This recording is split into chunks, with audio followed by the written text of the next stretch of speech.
Bismillahirrahmanirrahim. Assalamualaikum warahmatullahi wabarakatuh.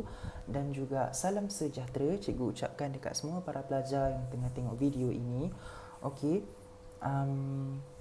semoga semua sihat-sihat sentiasa. Cikgu doakan semua pelajar sentiasa sihat. Jadi untuk kelas kita kali ini, kita terus sambung apa yang kita dah belajar pada bulan lepas.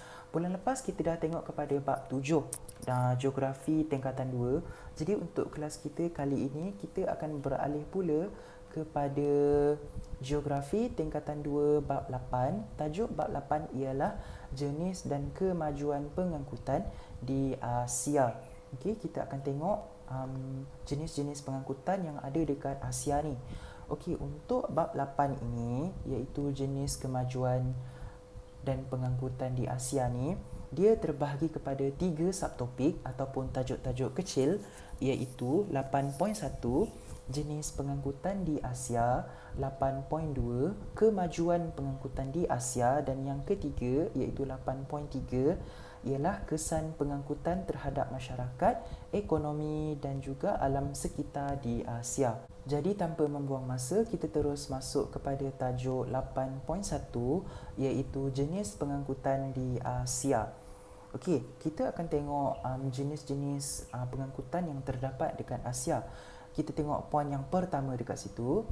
Perkembangan sistem pengangkutan di negara-negara Asia merangkumi pengangkutan darat, air dan juga udara. Poin yang kedua, sistem pengangkutan ini menyediakan kemudahan mobiliti kepada penduduk dan seterusnya menyumbang ke arah perkembangan ekonomi dan sosial di sesebuah negara di Asia.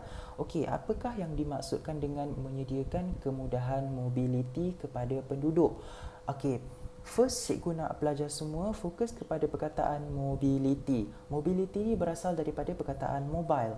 Mobile ni contohnya macam yang kita pakai sekarang, mobile phone. Apa maksud mobile phone dalam bahasa Melayu? Mobile phone ni dia membawa maksud telefon mudah alih. Mudah alih ni maksudnya telefon ini boleh dibawa ke mana-mana. Maksudnya tak adalah pakai kabel lagi, okey, yang cucuk dekat dinding baru kita boleh pakai. Tak. Mobile phone ni maksudnya dia mudah alih. Kita boleh pakai dekat mana-mana pun, okey. Sebab dia wireless. Okey, jadi itu yang dimaksudkan dengan mobile. Dia boleh bergerak, dia mudah digerakkan. Sama juga dalam konteks ayat ini. Kemudahan mobility ini merujuk kepada kemudahan pergerakan. Mobility itu maksud dia pergerakan, okey. Jadi sistem pengangkutan yang ada dekat Asia ni, dia menyediakan kemudahan untuk kita, rakyat dia, bergerak ke mana-mana yang kita nak pergi. Okey, itu yang dimaksudkan dengan ayat ni lah. Dan seterusnya menyumbang ke arah perkembangan ekonomi dan juga sosial di sesebuah negara di Asia. Seterusnya, kita beralih kepada slide berikutnya iaitu pengangkutan daratan. So, poin dia yang pertama yang dekat atas tu, hampir keseluruhan negara di Asia mempunyai landasan kereta api. Okey, dekat Malaysia sendiri pun ada landasan kereta api juga, okey, dan hampir semua negara dekat Asia ni diorang mempunyai landasan kereta api mereka masing-masing.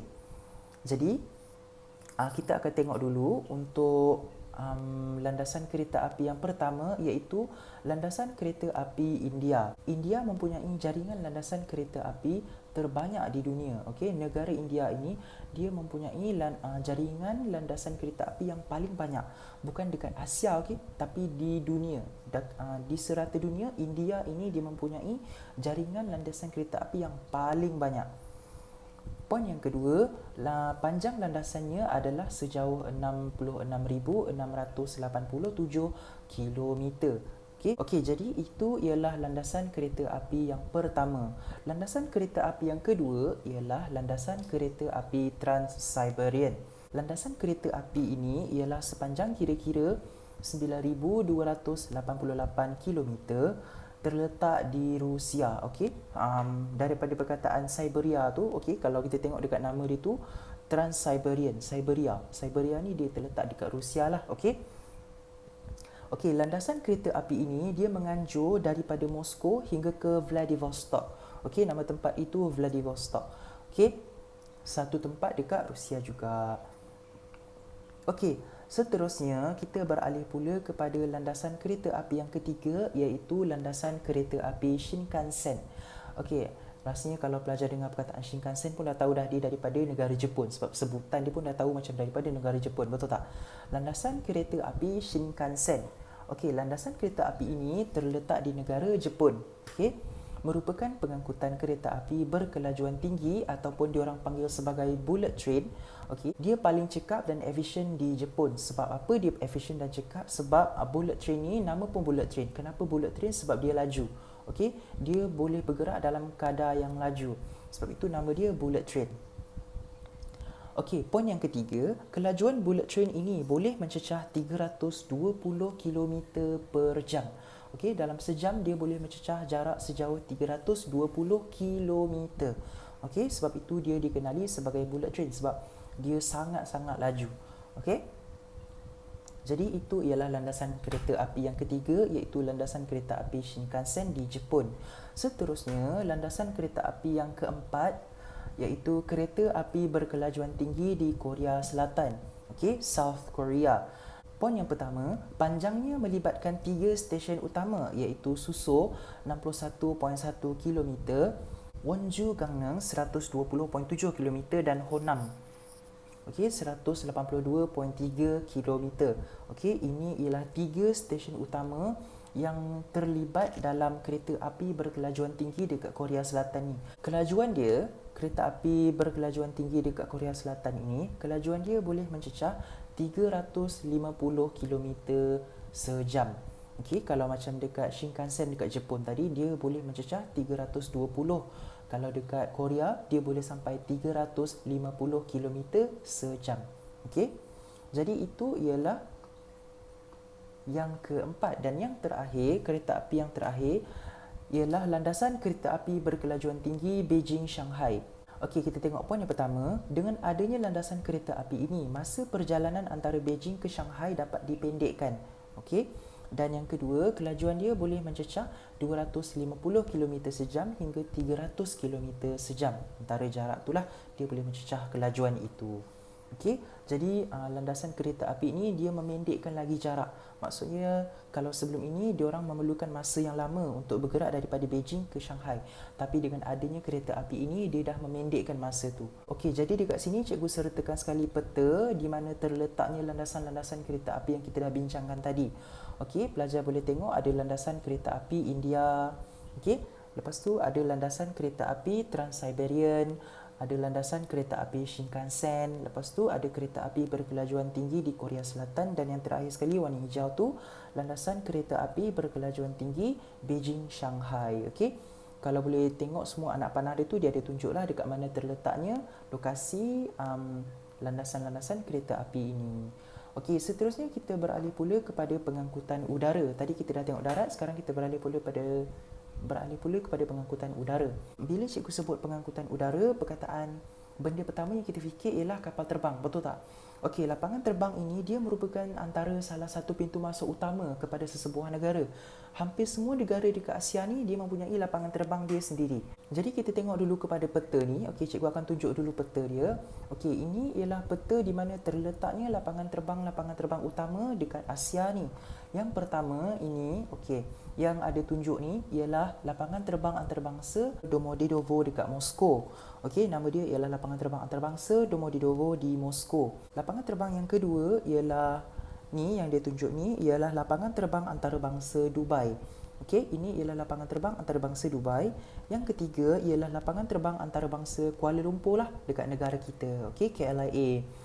Seterusnya, lapangan terbang yang keempat ialah lapangan terbang antarabangsa Chengdu.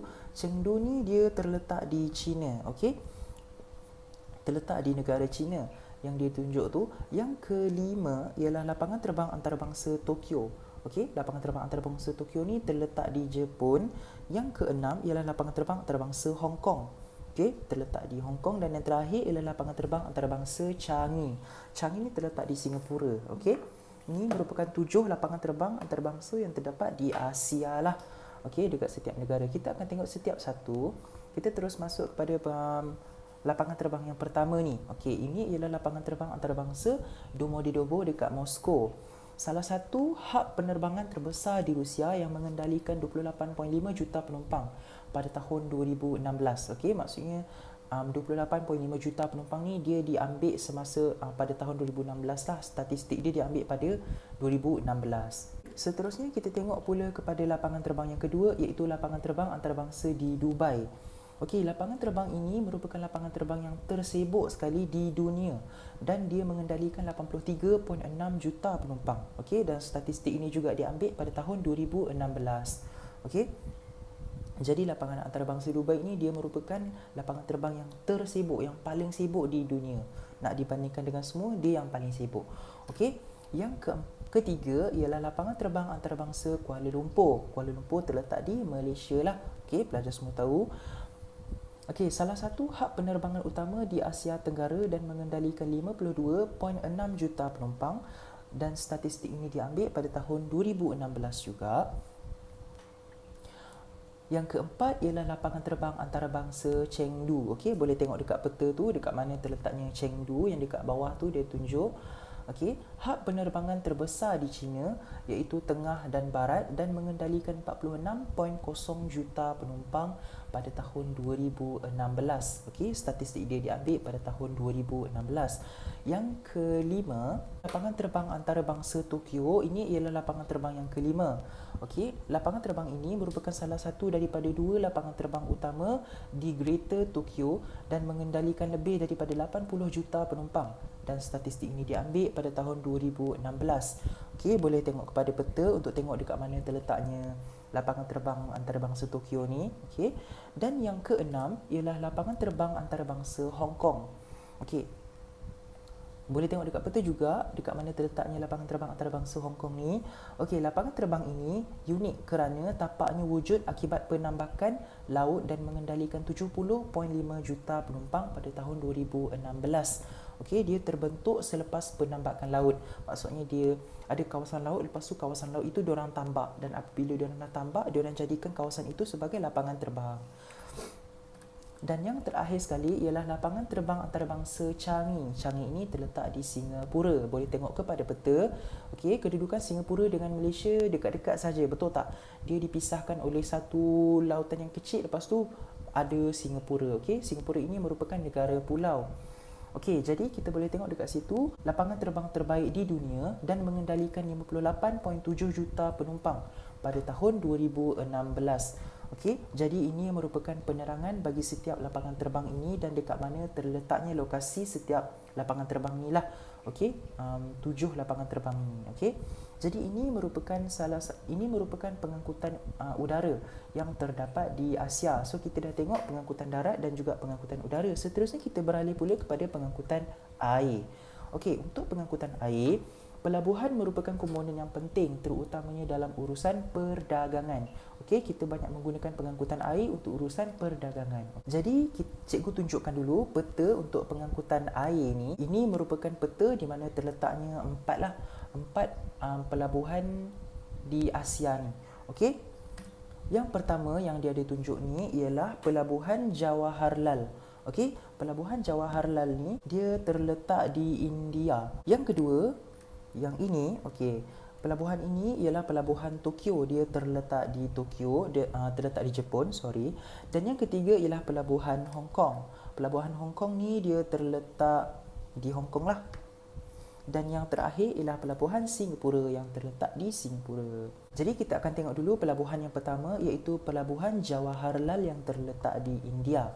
Okey, ini ialah penerangan dia. Pelabuhan Jawaharlal ini dia merupakan pelabuhan kontena terbesar yang mengendalikan kira-kira 55% daripada jumlah kontena di pelabuhan-pelabuhan utama di India. Okey, itu ialah penerangan mengenai pelabuhan Jawaharlal ni. Seterusnya kita beralih pula kepada pelabuhan Tokyo. Dekat pelabuhan Tokyo ni dia mengendalikan barangan runcit, makanan, kertas, bahan binaan dan sebagainya untuk keperluan penduduk dan industri setempat. Okey.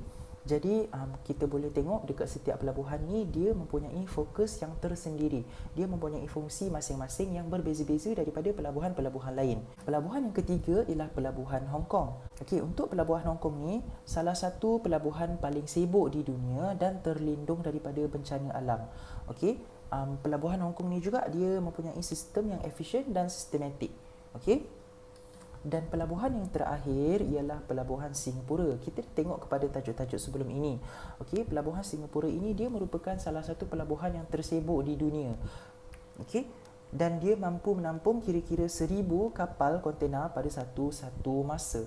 Okey, itu ialah pelabuhan Singapura. Jadi ini merupakan 4 pelabuhan yang terdapat di Asia lah. Jadi cikgu rasa sampai itu sahaja dulu untuk kelas kita kali ini. Cikgu hanya cover untuk tajuk 8.1 sahaja dulu. Untuk latihan yang cikgu nak pelajar semua buat, cikgu nak pelajar semua buka kepada modul yang dah diberikan ini. Okey, buka pada modul ini. Dan dalam modul ini cikgu ada juga sertakan nota-nota ringkas daripada muka surat 1 sampai 8. Itu semua nota-nota ringkas. Dan untuk latihan kali ini, cikgu nak belajar semua buka latihan pada muka surat 9. Okey, buat latihan pada muka surat 9 ini. Okey, pada muka surat 9 dan juga pada muka surat 10. Tetapi pada muka surat 10 ni cikgu nak pelajar buat latihan B tu sahaja. Okey, soalan B yang dekat atas tu saja. Untuk C itu dah masuk tajuk 8.2 yang kita tak cover lagi. Okey, 8.2 kita tak cover lagi, jadi yang itu tak payah buat dulu. Hanya buat sampai B tu sahaja, okey? Jadi kalau ada apa-apa soalan, ada penerangan cikgu yang kurang jelas, yang tak faham, boleh ajukan soalan kepada grup WhatsApp yang dah disediakan. InsyaAllah cikgu akan try jawab dan kita akan jumpa lagi untuk kelas akan datang macam biasalah, okey? InsyaAllah. Assalamualaikum dan salam sejahtera.